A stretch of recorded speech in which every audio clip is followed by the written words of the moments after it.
All right, guys, in this video, we're going to discuss capital gains tax. How are capital gains taxed? It's different than regular income, or is it the same? How does this all work out? So there's a lot to cover here. I may break this out into a couple different videos so that they're digestible and bite size, but let's just dive right in.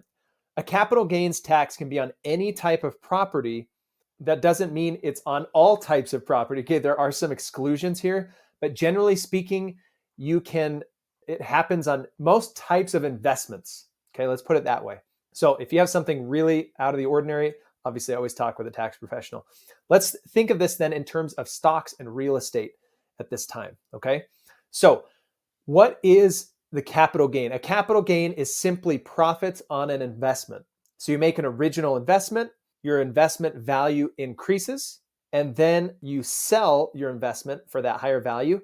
There is a gain there, and that gain is taxable according to the IRS. That is a capital gain. Okay, so it's based on, there's really two numbers that factor in here: the fair market value, current fair market value, or the fair market value at time of sale, and the cost basis.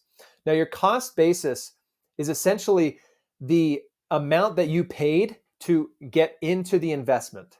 So, for example, this could be the actual dollars that went to the investment. It could also cover fees that you had to incur to do it.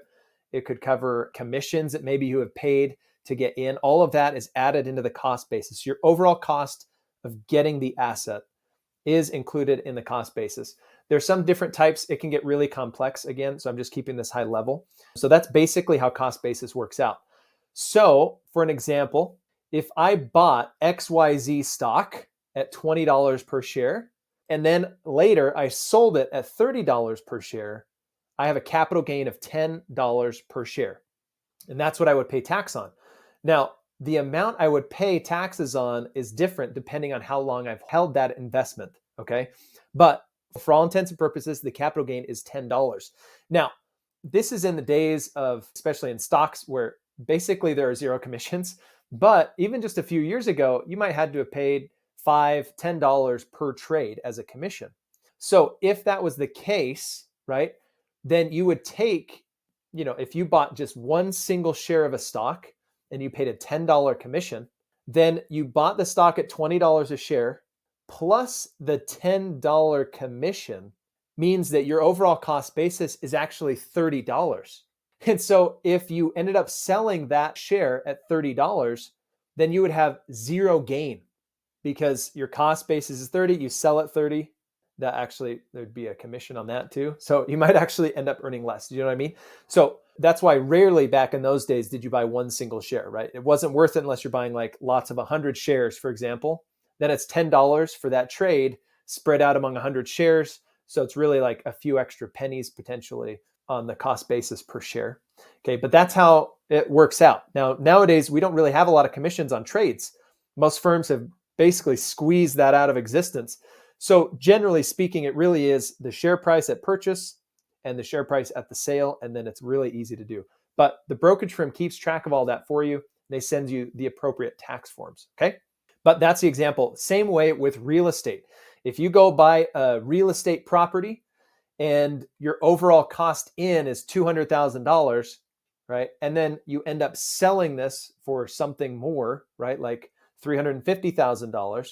Well, then there is a gain there, right, of $150,000, subtracting out brokerage fees, agent commissions, stuff like that. Then you might whittle that down. But overall, your cost basis and the fair market value at time of sale is the gain, okay? Let's talk then about how the gains are taxed. Long-term, there is a difference between long-term capital gains and short-term capital gains. Short-term is anything held less than 1 calendar year, one rolling 12 months. Recently, right, within the last couple of years, we've seen a lot of really active trading, right? Everybody jumped on Robinhood, and during the pandemic, everybody was locked inside. And so getting stimulus checks, so they just put it all in the market and started trading a ton, right? We had Wall Street Bets come out. Everybody's trading GameStop and all the other companies and really driving it up. Same thing in different cryptocurrencies, buying all the different coins that are out there, all the meme coins, and trading in and out to get a profit. Totally cool. Whatever, right? You do whatever you want. But a lot of people did not understand the tax consequences of doing that, okay? So Short-term capital gains, if you have a gain that is held for less than 1 year, so you buy the stock at 20 in the previous example, and like less than 1 year later, you sell it for 30, and you have that $10 gain, that's considered a short-term capital gain, and it is taxed according to your normal income brackets. So that $10 per share is added into wherever you are in the brackets, 24% rate, 32% rate, whatever it is, you're going to be taxed at that highest rate, wherever your income lands, whatever marginal rate you're in. And so what happened is a lot of people doing very active trading buy in, it goes up a little bit, they sell, they realize a gain. Buy in, goes up a little bit, realize a gain. Do that over and over again. And essentially, you have a ton of short-term gains that are all actual income to you. Okay. And then what happened to some people is they bought, it didn't go up, it went down in value. Okay. And they don't want to sell down here. Okay. So they're riding it out until it goes back up. All right. There's been a number of articles, you can Google these, but they got so many capital gains, but then they were locked into a position. The value went down and it stayed down. It was depressed pricing. And so they didn't sell out of it. Tax year ends. What happens? Well, they generated a ton of short-term capital gains.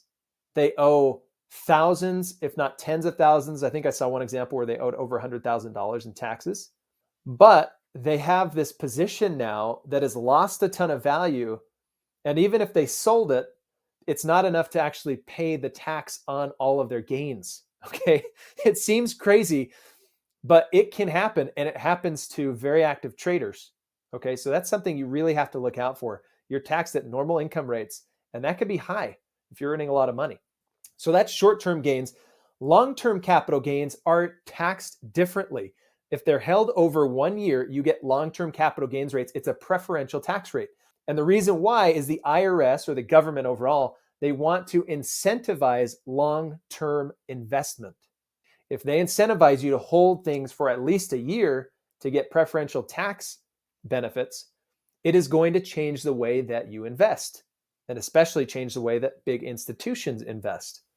Okay, it's going to change the stability of the market. If everybody's in and out, in and out, in and out all the time, then it can make the market very volatile. It can make it do crazy things based on our behavior. So they want to incentivize longer term investment. So they said, if you hold it at least a year, then you get preferential rates. Anything longer than 1 year, you get preferential rates. So here's how those rates break down. And then we'll jump into another video to talk further about capital losses, which is the flip side. So here are the long-term capital gains tax rates for the 2022 tax year, all courtesy, thank you, of the IRS. So if you are single, that's your filing status, then up to $41,675 of income, you pay a 0% tax rate on long-term capital gains. That income includes your investment income. Okay, so if you earn $30,000 from your job and you have a capital gain of $10,000, it's added. So your income is $40,000. Well, based on this, that long-term gain doesn't factor into your regular tax brackets, right? And how much income tax you owe. Short-term gain would, but long-term gain doesn't. So you just go through the regular federal income tax brackets and kind of calculation for your $30,000 of income. This $10,000 of investment income of this long-term capital gain gets tacked on. So you're up to $40,000 in income. That is a 0% long-term capital gain tax rate. Okay. That is huge. That's a really big deal. Okay. Now, anything between $41,000 of income and $459,000 of income is actually a 15% long-term capital gain tax rate. So this is like most common for the vast majority of people.